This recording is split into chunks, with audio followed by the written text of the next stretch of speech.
എന്തായിരുന്നു സംഭവിച്ചത് ട്രെയിനിൽ? കരുനാഗപ്പള്ളി കഴിഞ്ഞ ശേഷം ഞാൻ ബാത്റൂമിൽ പോയതാണ്. ഇപ്പൊ കരുനാഗപ്പള്ളിയിൽ നിന്നാണ് ഈ കക്ഷി കയറിയെന്നാണ് തോന്നുന്നത്. ബാത്റൂമിൽ നിന്ന് ഞാൻ ഡോർ തുറക്കാൻ നേരം ഇദ്ദേഹം ക്രോസ് നിന്ന് ഫോൺ ചെയ്യുമായിരുന്നു.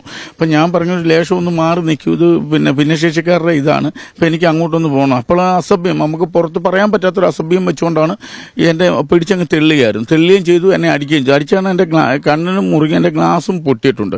അപ്പോഴത്തേനും ട്രെയിനിനകത്തുള്ളവരെല്ലാവരും കൂടെ ഇറങ്ങി വന്നു. എല്ലാവരും ഭിന്നശേഷിക്കാരായിരുന്നു. അവർ ഇറങ്ങി വന്ന ഉടനെ തന്നെ ഇയാൾ എന്ത് ചെയ്തു, ഞാൻ പോകുന്നില്ല എന്നും പറഞ്ഞിട്ട് മാറി നിന്നിട്ട് ട്രെയിൻ സ്ലോ ആയപ്പോഴത്തേനും ചാടി ഓടിയത്. അപ്പോഴേ തന്നെ നമ്മൾ അവിടെ ഇറങ്ങി റെയിൽവേ സ്റ്റേഷനിൽ ഇത് കൊടുത്തു. പെട്ടെന്ന് ഹോസ്പിറ്റലിൽ പോയിട്ടപ്പോൾ എന്നെ ശാസ്താംകോട്ടയിൽ നിന്ന് ആള് വന്നു,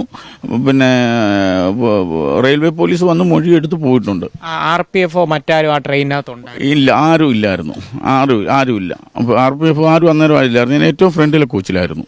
അതായത് ഇത്തരത്തിൽ വയ്യാത്ത ആളുകളൊക്കെ ഉണ്ടായിരുന്ന ഒരു കോച്ചിൽ പോലും അവരുടെ ആരുടെയും സാന്നിധ്യം ഉണ്ടായിരുന്നു ആലുവയ്ക്ക് ശേഷം കണ്ടിട്ടേ ഇല്ല. അവർ കായംകുളത്ത് വന്ന അവരുടെ അടുത്ത് പാസ് ഉള്ളവരാണോ എന്ന് ചോദിച്ചാൽ പോലും അവർ ഗവനിക്കത്തില്ല. മറ്റുള്ളവർക്ക് പാസ് ഉണ്ടോ എന്ന് ചോദിച്ചാൽ പോലും അവർ ഗവനിക്കത്തില്ല. അത് കാരണം അത് ഭയങ്കര അവഗണനയാണ്. ആ ഒരു കോച്ചിനോട് ഭയങ്കര അവഗണനയാണ് അവർ കാട്ടും. യുവാവായിരുന്നോ? കണ്ടാൽ തിരിച്ചറിയാൻ പറ്റും? കണ്ടാൽ തിരിച്ചറിയാം. ഒരു 25-26 വയസ്സിനുള്ള നല്ലൊരു യുവാവായിരുന്നു. താടിയൊക്കെ ഉള്ള നല്ലൊരു പയ്യനെ കണ്ടാൽ തിരിച്ചറിയാം. 100% തിരിച്ചറിയാൻ ആളാണ്. ഈ മുഖത്തിടിക്കുകയും തള്ളിയിടുകയാണ്. മുഖത്തിടിക്കുകയും തള്ളിയിടുകയും അദ്ദേഹം തള്ളിയപ്പോഴത്തേക്കും ഞാനങ്ങ് വീണു. എനിക്ക് കാലിന് സുഖമില്ലാത്ത ആളിലായിരുന്നു, നിൽക്കാൻ പറ്റില്ല. അപ്പം ഞാനങ്ങ് വീഴുകയും ചെയ്തു. അതോടുകൂടി തന്നെ എൻ്റെ ഗ്ലാസ് ഇത് കയറിയിട്ടാണ് ഇവിടെ മുറിവുണ്ടായെന്നാണ് എൻ്റെ സംശയം. പിന്നെ അവരെല്ലാവരുടെ എന്നെ പൊങ്കിയെടുത്ത് അപ്പോഴത്തേനും എന്നെ പൊങ്കിച്ചപ്പോഴത്തെ ഇയാൾ ചാടി ഇറങ്ങിക്കളഞ്ഞു, ട്രെയിനിൽ നിന്ന് വിട്ടുപോയി കളഞ്ഞു. ഈ അവിടെ എവിടെ അതിന് മുൻപേ കണ്ടില്ല? ആലുവയെന്നൊന്നും കണ്ടിട്ടില്ല? കരുനാഗപ്പള്ളി സ്റ്റേഷനാണ് അദ്ദേഹം കയറി. ഞാൻ ബാത്റൂമിൽ നിന്ന് ഇറങ്ങി അങ്ങോട്ട് മാറി നിൽക്കാൻ പറഞ്ഞതേ ഉള്ളൂ. അത്രയും ഞാൻ ചെയ്തുള്ളൂ. അടുത്ത് ഞാൻ പറഞ്ഞതാണ് ഭിന്നശേഷിക്കാരെയാണ് മോനെ, ഇതിനകത്ത് കയറാൻ പാടില്ല എന്ന് പറഞ്ഞു. എന്നിട്ട് ഞാൻ പറഞ്ഞു ഒന്ന് മാറി നിൽക്കാനേ പറഞ്ഞുള്ളൂ, വേറെ ഒന്നും ഞാൻ സംസാരിച്ചിട്ടില്ല.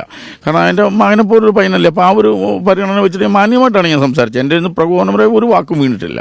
ഈ റെയിൽവേ പോലീസ് മൊഴിയെടുത്തു എന്താണ്? റെയിൽവേ പോലീസ് വന്നു, ശാസ്താംകോട്ട സ്റ്റേഷനിൽ വന്ന് മൊഴിയെടുത്ത് പോയിട്ടുണ്ട്. അവർക്ക് നമ്പറും ഇതെല്ലാം കൊടുത്തിട്ടുണ്ട്. അയാളുടെ ഏകദേശം ഇത് പറഞ്ഞു കൊടുത്തിട്ടുണ്ട്. ഇട്ടുന്ന ഷർട്ടിൻ്റെയും കാര്യൻ്റെയും അളവ് കളറൊക്കെ പറഞ്ഞു കൊടുത്തിട്ടുണ്ട്.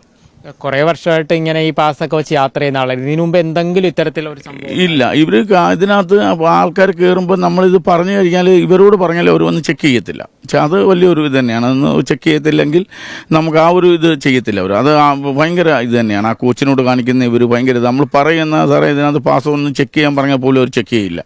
എല്ലാവരും ഡിസബിലിറ്റി ആണോ എന്ന് ചോദിച്ചിട്ട് അങ്ങ് പോകാമെന്നല്ലാതെ വേറൊന്നും ചെയ്യില്ല. ഈ പ്രായത്തിനിടയ്ക്ക് ആദ്യമായിട്ടൊരു സംഭവം പേടി തീർച്ചയായിട്ടും പേടിയാണ് നമുക്ക്. കാരണം എന്താ പറയുക, നമ്മൾ സുഖമില്ലാത്ത ആൾക്കാരാണ്. നമുക്കൊരു സുരക്ഷിതത്വം കിട്ടുമെന്നുള്ള ഒരു കോച്ചാണ്. അതിനകത്ത് പോലും പേടിയാണ്. ഇന്ന് കഴിഞ്ഞ ദിവസം രാത്രിയും ഒരു സംഭവം ട്രെയിനിൽ തന്നെ നടന്നു. അതിപ്പോൾ എൻ്റെ ഈ വിഷയം കഴിഞ്ഞപ്പോഴാണ് ഞാനത് എൻ്റെ ശ്രദ്ധയിൽപ്പെടുന്നത്. ഞാനത് എൻ്റെ യാത്രയിലായതുകൊണ്ട് കാണാൻ പറ്റിയില്ല. അപ്പോൾ അതാണ് ഈ പറയുന്നത്.